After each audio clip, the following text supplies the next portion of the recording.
আবারও আর্সেনালের গোলবারে দেখা যেতে পারে বিশ্বকাপ জয়ী আর্জেন্টাইন গোলরক্ষক ইমিলিয়ানো মার্টিনেজকে। 2020 সালের গানারদের ছেড়ে ইংলিশ ক্লাব অ্যাস্টন ভিলায় যোগ দিয়েছিলেন এই সুপারস্টার।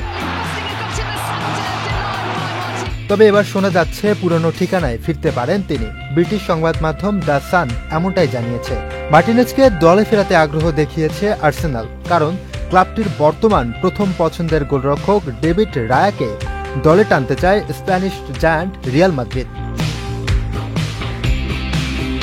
চলতি মৌসুমে অসাধারণ ফর্মে ছিলেন ডেভিড।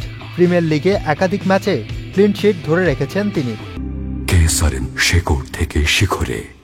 সামনে সাউথ হ্যাম্পটনের বিপক্ষে ম্যাচে ক্লিন শিট রাখতে পারলে আবারও গোল্ডেন গ্লাভস উঠতে পারে তার হাতেই। তবে এই ফর্ম হয়তো তাকে নিয়ে যেতে পারে বার্নাবুতে।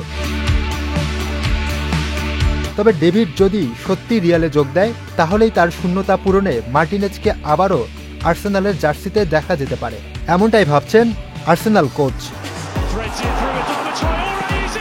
টানা 8 বছর আর্সেনালের হয়ে খেলা মার্টিনেজের সম্ভাব্য ফেরা নিয়ে গানার ভক্তদের মধ্যে ইতিমধ্যে ব্যাপক উত্তেজনা দেখা দিয়েছে। Muin Chowdhury, channel I.